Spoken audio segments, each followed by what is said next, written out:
jadinya. Oke, untuk perkenalan lebih lanjut tentang Bapak ini akan disampaikan oleh Pak John sendiri kali ya, biar lebih detail. Dipersilakan kepada Pak John. Oke, halo semuanya. Oke, jadi hari ini aku mau berterima kasih juga kepada SMA Kristen Ketapang sudah memberikan kesempatan untuk UPH ya, bisa sharing-sharing, bisa cerita-cerita sama teman-teman di hari ini. Pertama-tama kita di sini aku lebih banyak bakal bercerita, jadi teman-teman bisa nimbrung juga, bisa berdiskusi bareng juga. Kalau misalnya ada pertanyaan-pertanyaan itu nanti juga ada waktunya. Jadi kalau teman-teman ada kekepoan, mungkin bahasa anak mudanya, kekepoan atau penasaran, itu bisa banget kita bisa berdiskusi, berdialog bareng ya. Globalisasi sendiri itu artinya adalah proses integrasi dan interaksi bertahap di antara entitas, individu, dan negara yang berbeda di seluruh dunia. Jadi saat kamu ngobrol misalnya sama orang Korea, itu sudah termasuk dengan globalisasi. Saat kamu nonton K-pop, itu kamu sedang mengalami globalisasi. Saat kamu lagi nonton streamer YouTube kamu, orang US gitu, itu namanya globalisasi. Kalau kamu buka sosial media, kamu buka terus tiba-tiba dapat news source dari misalnya dari Eropa, itu termasuk globalisasi. Dan apa yang menjadi dampak dari globalisasi adalah bahwa kita semua budaya di Indonesia itu memiliki keragaman nilai dan ciri khasnya masing-masing. Tapi dari definisi globalisasi kita semua semakin menjadi sama, sehingga seakan-akan dunia itu kehilangan warnanya. Dan ini yang mungkin menjadi suatu pertanyaan gitu kan di kalangan anak muda. Karena aku melihat sendiri dan aku merasakan sendiri bagaimana anak muda zaman sekarang itu ada mengalami namanya identity crisis. Gitu. Mungkin teman-teman di sini ada yang memiliki identity crisis. Mana? Oke. Nah, identity crisis itu mungkin banyak orang yang nggak sadar, tapi mereka sebenarnya mengalami namanya identity crisis. Identity crisis itu adalah saat orang tidak mengetahui diri mereka itu siapa, latar belakang mereka itu siapa, dan itu yang menimbulkan banyak sekali fondasi dari seorang manusia itu secara psikologis itu tidak kuat. Itu yang menimbulkan pertanyaan-pertanyaan seperti, aduh, gimana ya nanti aku di masa depan mau mana ya? Aku nanti nggak suka lah di Indonesia, mau pindah ke luar negeri. Aku gimana ya? Siapa ya diri aku ya? Nah, cara untuk menyelesaikan namanya identity crisis ini yang sebenarnya banyak ditemukan dalam kalangan anak muda adalah mengetahui identitas diri sendiri. Makanya sangat penting untuk setiap individu untuk mengetahui diri mereka itu siapa, asal dari mereka seperti apa, dan nilai-nilai apa yang komunitas di sekitarnya miliki. Karena itu membuat kita menjadi seakan-akan kita tuh tidak lagi sendiri, tapi kita tuh memiliki teman, memiliki komunitas, kita tuh memiliki grup yang memiliki kesamaan seperti kita. Masa sih kamu mau makan di kafetaria itu sendiri kan? Pasti kamu kepingin adanya pertemanan, pasti mau adanya grup. Antropologi itu adalah pelajaran mengenai budaya. Mungkin teman-teman di sini ada yang suka budaya gitu ya, suka K-pop, suka anime, suka manga, suka segala macam. Itu adalah bagian dari antropologi. Belajar tentang budaya, karakternya, nilainya, kenapa budaya itu bisa menjadi budaya itu. Itu namanya antropologi. Secara definisi, itu adalah studi tentang manusia dulu dan sekarang, berarti ada sejarahnya juga. Dan studi untuk memahami kompleksitas budaya sepanjang sejarah manusia. Kenapa sih orang Indonesia tuh seperti ini? Kenapa sih orang Korea tuh seperti ini? Kenapa orang Rusia seperti ini? Kenapa orang Inggris seperti ini? Kenapa sih orang Amerika seperti ini? Itu adalah antropologi. Kenapa budaya menjadi sebuah budaya? Next. Nah, ini ada beberapa gambar nih. Ada beberapa gambar mengenai beberapa budaya di dunia. Budaya di dunia tuh beda-beda. Ada yang di sebelah kiri ada di New York Times Square dengan lights-nya, dengan warna-warninya, dengan jazz-nya. Terus di bawahnya ada DJ gitu kan, di dunia barat, di Eropa banyak sekali yang dengar lagu yang jedak-jeduk gitu ya, bisa dibilang gitu. Terus yang ketiga ada juga pemain bola di London di Inggris seperti itu juga menjadi bagian dari budaya dari mereka. Terus di bawah ada Eiffel Tower di Perancis gitu kan, bagaimana orang-orang sangat mengidentikan Paris itu sebagai kota romantis, kota yang penuh dengan kasih. Itu adalah bagian dari budaya. Dan di satu sisi kita kalau melihat sosial media, kita melihat YouTube, kita melihat segala macamnya, itu kita sering dapat budaya barat ini. Tapi di satu sisi juga ada namanya budaya timur. Budaya timur seperti yang di atas itu gereja di Rusia, di mana mereka sangat-sangat konservatif dengan agama mereka di situ. Terus itu juga ada keluarga asal China, di mana ya seperti mungkin teman-teman tahu juga orang-orang timur itu sangat mengemphasis terhadap keluarga. Bagaimana orang tua saya menghormati orang tua, bagaimana saya sebagai orang tua kepingin yang terbaik untuk anak saya, itu adalah kebanyakan dari budaya timur. Terus dari ketiga itu ada dari Indonesia sendiri, bagaimana orang Indonesia sangat-sangat dekat dengan keluarganya mereka, meskipun mungkin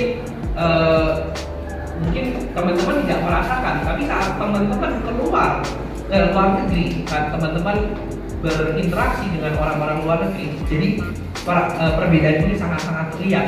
Kadang-kadang we took things for granted, kadang-kadang kita terlalu melihat hal-hal yang kita dapat setiap hari sebagai sesuatu hal yang rendah atau sesuatu hal yang kecil, padahal sebenarnya itu adalah suatu keunikan yang dimiliki oleh budaya kita. Yang di paling bawah juga ada orang dari Bali ya, bagaimana mereka sangat menghormati ketua mereka, bagaimana mereka menghormati budaya kultur mereka, bagaimana suatu budaya itu penuh dengan hormat. Nah, ini mungkin kita bisa next slide.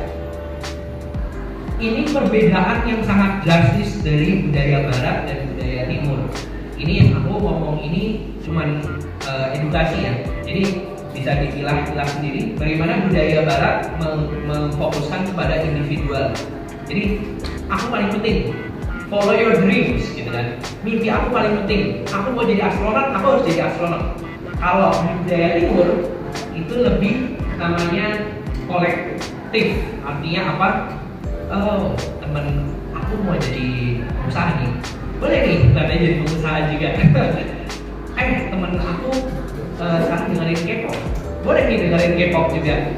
Jadi kita sangat gampang untuk terinfluence dengan orang-orang di sekitar kita, karena memang budaya kita kolektif. Kita melakukan segala sesuatu bersama-sama, atau kalau di budaya Indonesia ini disebut gotong royong gitu ya.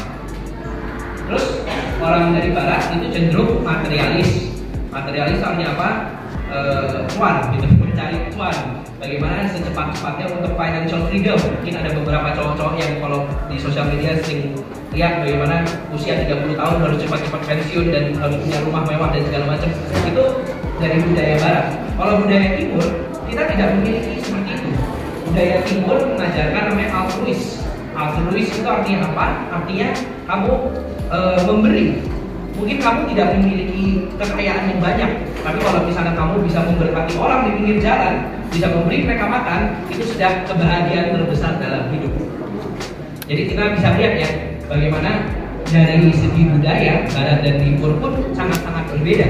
Dan terkadang anak muda zaman sekarang itu bingung mau ngikut yang mana, karena dari komunitasnya seperti A, tapi kalau misalnya lihat dari sosial media, dari budaya, dari internet, kok beda gitu. Jadi juga ada yang di barat, follow your dream, ikutilah mimpimu. Kamu kalau berjalan menjadi astronot harus jadi astronot. Kalau di budaya timur itu biasanya banggain papa mama. Ada yang mungkin yang kepingin jadi dokter, biasanya kepingin orang tua untuk anaknya mereka menjadi dokter atau menjadi pengacara atau menjadi insinyur.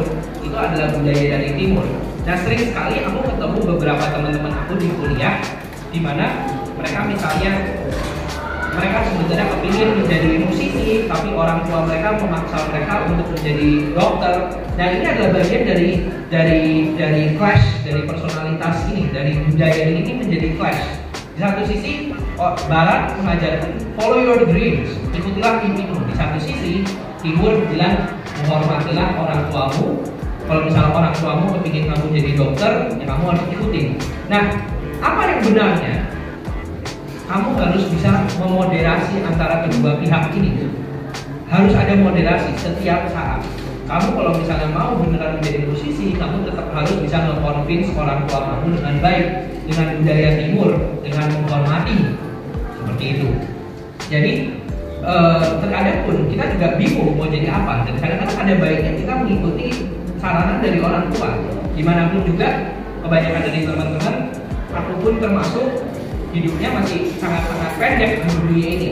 Orang tua kita bisa pengalaman hidupnya 2 kali lipat dari kita.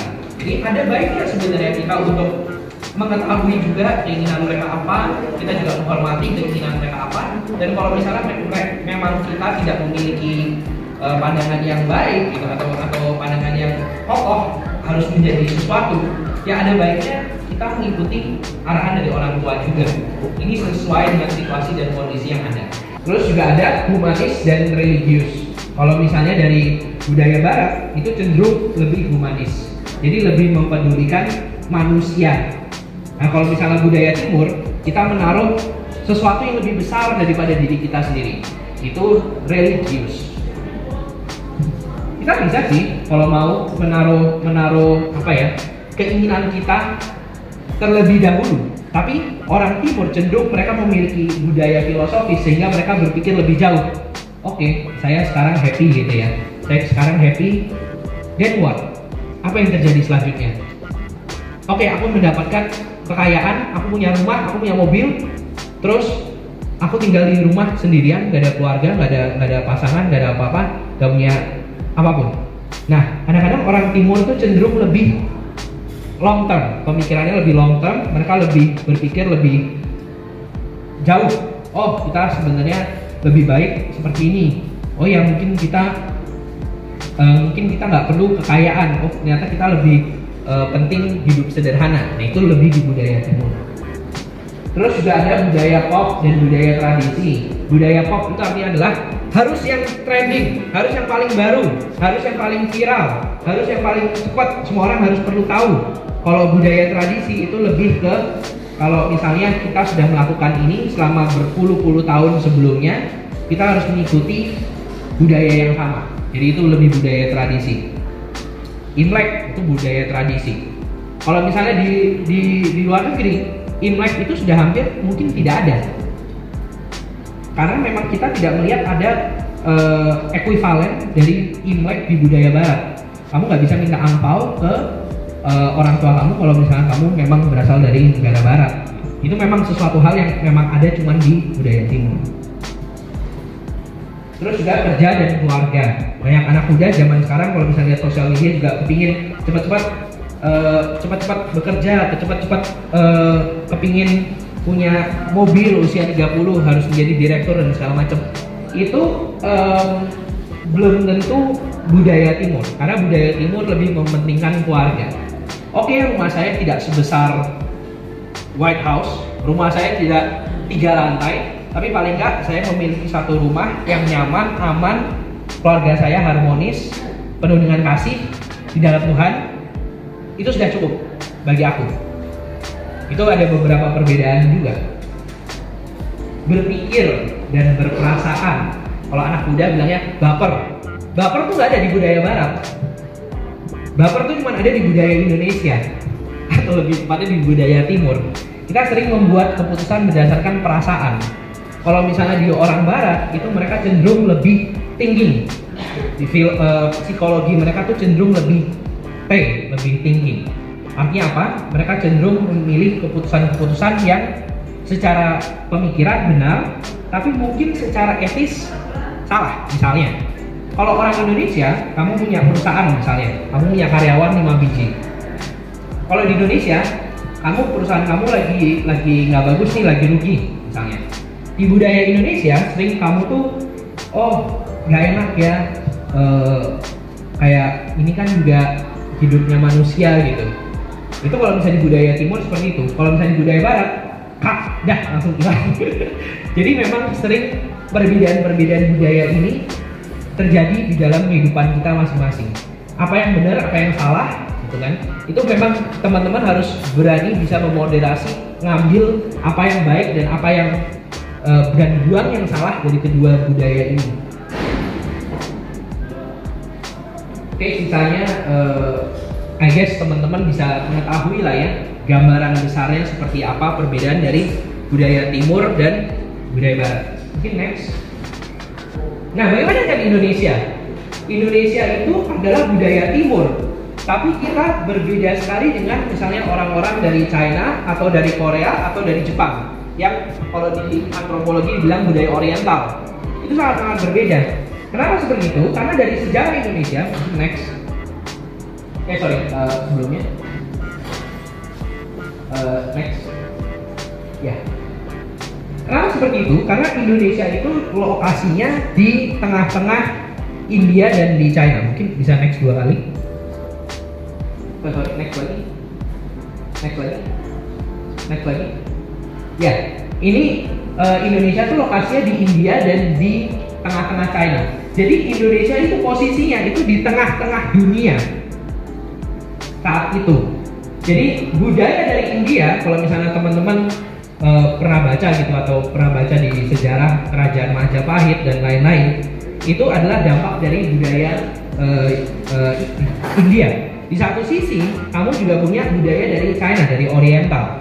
Nah, itu bisa kelihatan banget dari cara pemikiran kita, dari cuisine kita makan kue tiaw, kita makan mie, kita makan nasi goreng, itu kebanyakan juga berasal dari dunia Oriental. Jadi memang dari zaman dahulu kala, identitas orang Indonesia adalah menjadi jembatan antara budaya. Kita bisa menerima budaya karena budaya kita adalah keberagaman. Kita menerima berbagai-bagai macam budaya. Mungkin bisa sebelumnya. Nah, ini ada perbedaan ya, di beberapa negara tuh berbeda-beda. Ada negara yang homogen, ada budaya yang heterogen. Negara yang homogen itu artinya misalnya negara seperti Korea. Korea itu 95% orang di Korea itu beretnis Korea. Orang di Jepang 99% orangnya beretnis Jepang.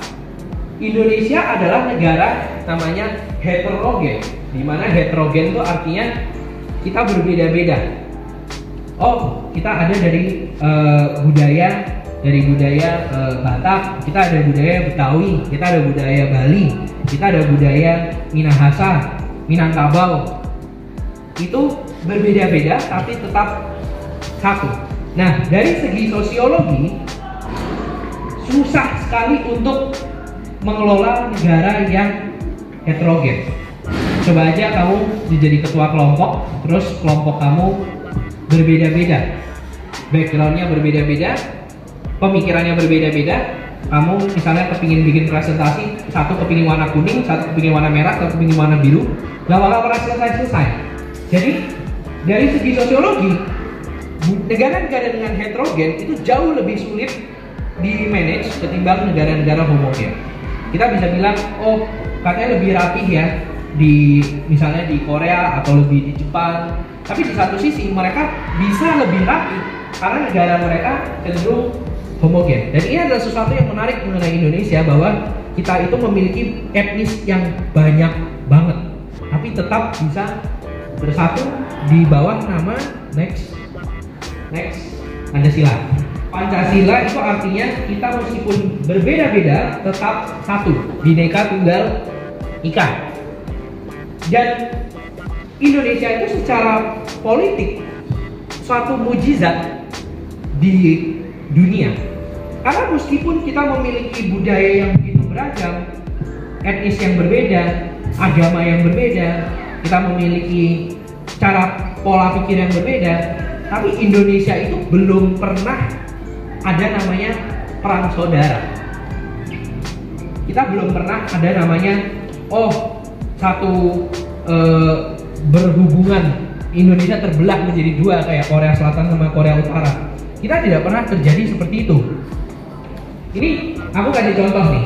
Ini Lebanon, Ini Lebanon, perang saudara di Lebanon itu dikarenakan orang di situ beragama A, terus ada minoritas dengan agama B.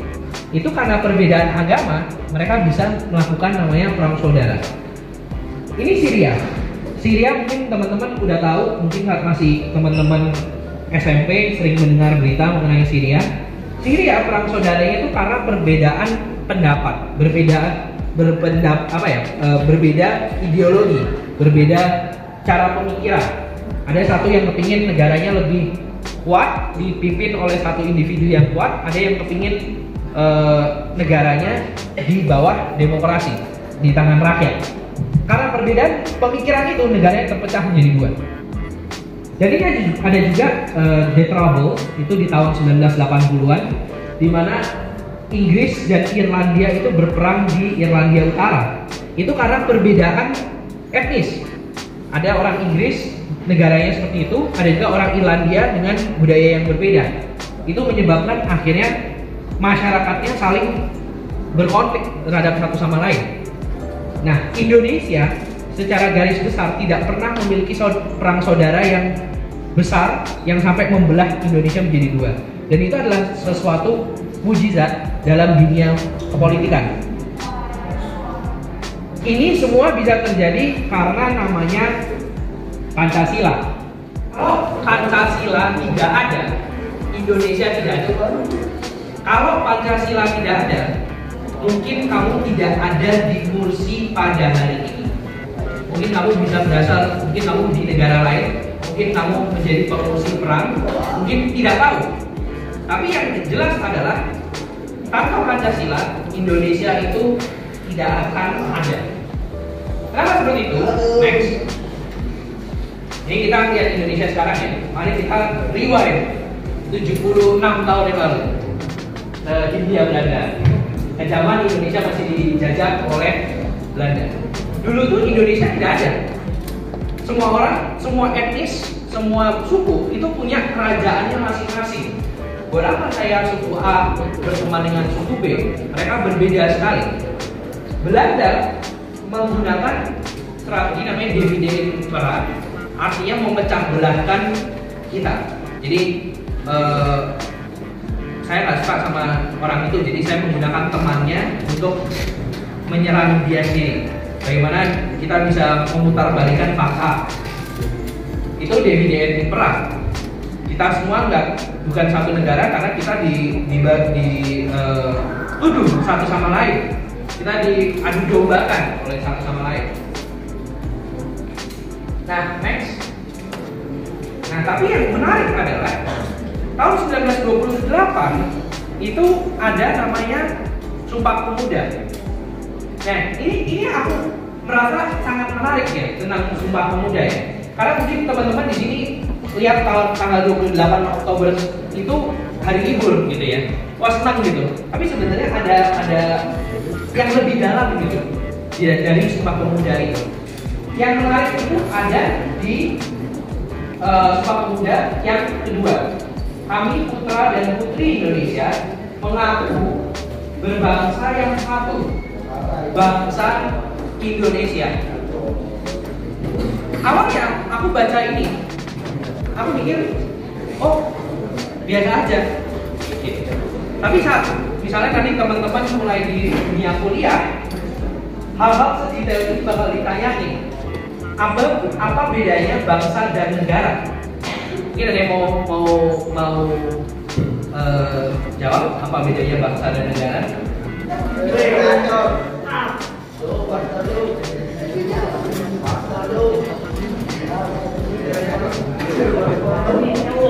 Silakan namanya, kelas berapa? Kenalin, nama gue Jonathan Bu, kelas 12 Jadi, apa yang menjadi perbedaan antara bangsa dan negara? Kalau yang dari yang pernah saya pelajari itu, bangsa itu kayak sebuah entitas hidup yang memiliki sebuah kebudayaan, peradaban, dan lain-lain. Sedangkan negara itu kayak perkumpulan yang berkumpul, ada pemilihan yang begitu sih. Cukup? Ada kata-kata tujuh. Ada lagi yang mau jawab? Apa bedanya bangsa dan negara?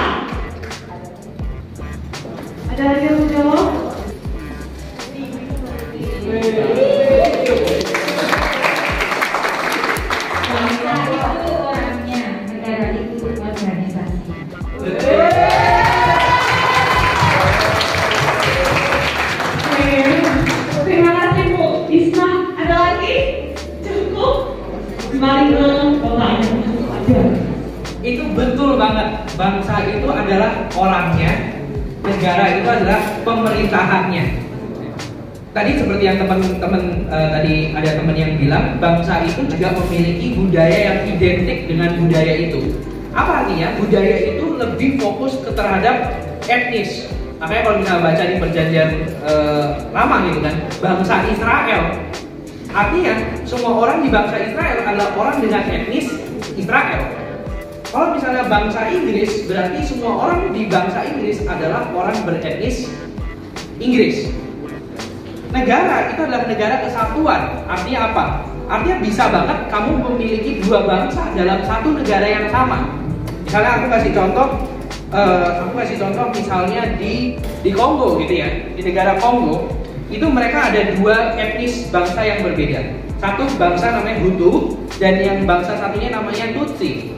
Itu adalah dua etnis yang sangat berbeda dengan memiliki latar belakang yang berbeda, dengan kebudayaan, bahasa, etnik yang sangat-sangat berbeda, tapi mereka bisa memiliki satu negara yang sama. Jadi mestinya di sini ditulis bukan bangsa Indonesia, mestinya tulisannya negara Indonesia, karena Indonesia adalah negara heterogen. Tapi di sini ditulis bangsa Indonesia. Apa artinya? Artinya background kamu, entah kamu dari Makassar, entah kamu dari Aceh, entah kamu dari Medan, entah kamu dari Papua, entah kamu dari Bali atau NTT, kamu adalah etnis yang sama, bangsa Indonesia. Jadi dari awal itu sudah kelihatan banget orang-orang founding father-nya Indonesia, orang-orang yang di Sumpah Pemuda itu, mereka sudah berpikir jauh banget. Mereka usianya muda-muda, seusia kita, lebih tuaan dikit, tapi pemikiran mereka sangat-sangat jauh ke depan. Bagaimana suatu hari ya kan, kita semua meskipun dengan budaya yang berbeda-beda, kita tetap menjadi bangsa yang sama. Dan yang menarik juga adalah Sumpah Pemuda itu juga yang melakukan Sumpah Pemuda itu juga generasi yang akhirnya menjadi generasi proklamator. Soekarno, Hatta, dan lain-lain. Itu saat mereka masih muda, mereka adalah bagian dari generasi yang membuat Sumpah Pemuda. Perubahan akan terus ada, dan kita tidak akan bisa menolak yang namanya perubahan. Tapi ingatlah siapa diri kita dan di mana kita dibesarkan.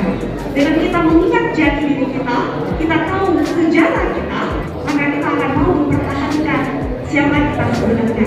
Itulah identitas kita. Terima kasih, seminar hari ini telah selesai.